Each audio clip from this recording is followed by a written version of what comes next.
foi feito essa semana, né? Até nós estivemos presente lá e lançamos aí nas nossas plataformas digitais o processo de lacre, né? Das urnas, né? Que serão utilizadas aí no próximo domingo. E é uma coisa que tem sido muito recorrente às discussões, vamos dizer, nas plataformas digitais, nos grupos de WhatsApp, nas redes sociais, a questão da segurança dessas urnas. Essa visão da nossa justiça eleitoral aqui da 21ª Zona, doutor Marcelo. Olha, assim, eu como promotor eleitoral que trabalho nesse sistema, essas acusações a respeito de possibilidade de fraude ou de ilegitimidade do nosso trabalho acaba até nos ofendendo, né? Porque somos pessoas que trabalham, a gente está aqui, olha o avançar da hora, né? Mais de 8 horas da noite a gente está aqui trabalhando para assegurar a legitimidade dessas eleições. E a respeito disso, né? As urnas eletrônicas, elas contam com uma série de mecanismos de segurança. Uma série de mecanismos de segurança. E, por exemplo, uma que às vezes o eleitor não sabe, ficou mais famoso agora, é aquela questão da votação paralela. Por amostragem, sorteia-se algumas urnas e existe uma comissão com participação de diversas instituições, né? O Ministério Público do Estado de Goiás tem, por exemplo, o seu representante lá, outras instituições têm o seu representante. Essas urnas, elas são colocadas num local, então assim, por sorteio, todos os TREs do Brasil fazem isso. Então, sem subordinação ao TSE, o TRE tem os seus desembargadores eleitorais, que são diversos dos ministros do Tribunal Superior Eleitoral. Faz um sorteio dessas urnas e lá dessa votação o voto é cantado e ele é filmado. E depois o resultado daquela eleição simulada com os nomes dos candidatos reais, em que a pessoa vai digitar o voto e vai cantar o voto ali, 3.000 votos ali, me parece que é esse o número de votos que serão feitos durante o dia nessa votação paralela em Goiânia. Faz lá e imprime para demonstrar por amostragem, né? Essa e o quantitativo cantado vai estar isso, e filmado. Ele é cantado, ele é filmado, a votação simulada, não é uma simulação real, porque uma votação real, porque isso violaria o voto. Além disso, a gente teve o lacre, né, das urnas eletrônicas.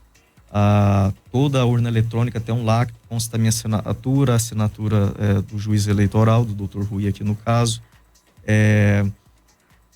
Esse lacre é colocado em diversos pontos ali da urna eletrônica. No caso de retirar esse lacre, fica uma marca na urna eletrônica que identifica que ela foi violada.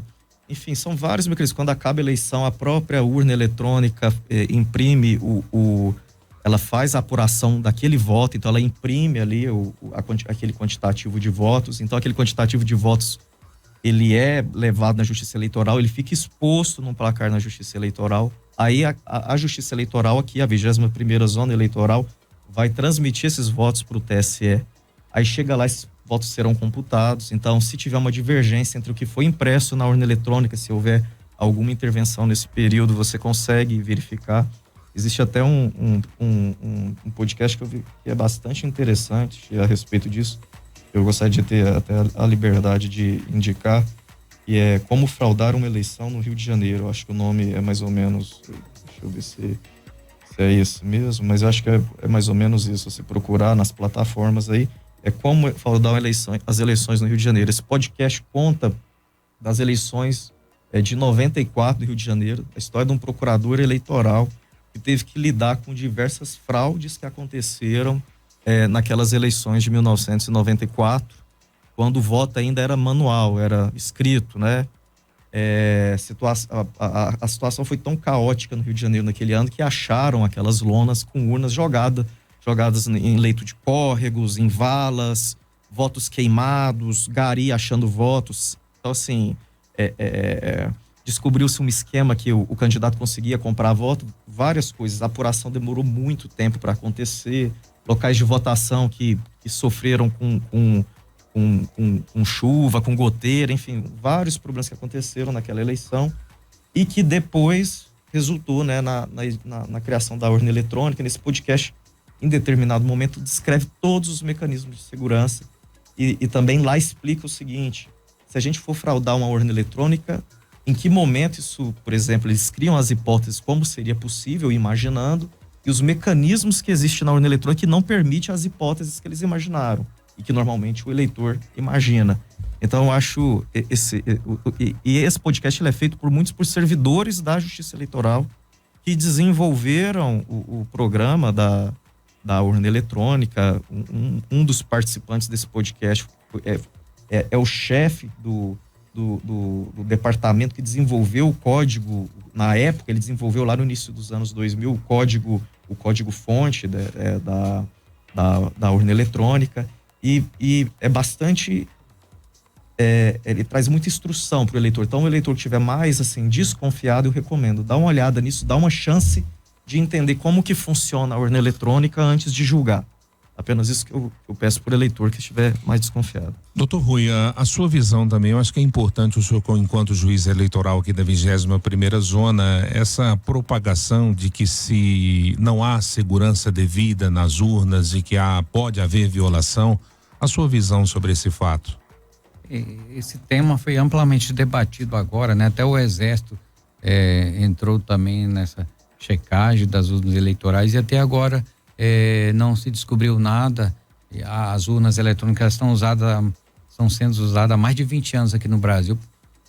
Nunca foi detectada nenhuma falha, assim, nenhuma possibilidade de alguém fraudar o sistema. O que nós temos é episódios isolados de má fé humana. Assim, mas isso já foi contornado, né? Há uns pleitos atrás aí, má fé de algum mesário, que as pessoas que não vinham votar, ele começava, a partir de uns dados que ele tinha lá, ele começava a votar ali lá depois das 5 horas, começava a votar em nome daquelas pessoas ali que não compareceram. Mas isso aí nunca comprometeu um pleito eleitoral, são episódios isolados. E a partir disso aí, as urnas foram aprimoradas. Agora, o sistema, o mesário hoje, ele não tem todos os dados que ele precisa para ele votar em alguém, assim, em nome de algum eleitor, né? Votar no lugar de outro. Ele vai faltar uns dados que ele precisa, que ele não sabe, então ele não vai conseguir. Então a Justiça Eleitoral vem se aprimorando ao longo dos tempos. As falhas que foram detectadas foram sanadas e hoje elas são totalmente seguras. Inclusive no início da votação é emitida um documento que chama zerésima. Aquela zerésima é uma, digamos assim, um relatório que sai na urna, ela vai ser emitida antes das 8 horas, porque às 8 horas começa a eleição. Lá vem falando o nome de todos os candidatos e vem lá tudo zero. Zerésima por causa disso. Não tem nenhum candidato que tenha algum voto computado ali antes das 8 horas, né? Isso aí pode ser comprovado. Por exemplo, tem a boletim de urna, né? Coloca lá atrás. Você confronta com os eleitores, tal. Quantos faltaram e quantos votaram. É possível auditar isso, né? Na hora de emitir o boletim de urna eletrônico, o eleitor pode checar na internet se coincide com aquele boletim de urna que foi pregado lá fora, lá na porta da sessão eleitoral, com aquele que foi emitido para totalização. Quer dizer, então são formas de verificação existem. É muito seguro esse sistema, não há possibilidade nenhuma de inserção de dados e também porque não é nem ligado com a internet, né? Isso é um ponto importante dizer, né? A urna não tem nenhuma ligação com a internet, não é possível alguém de forma remota acessar a urna eleitoral.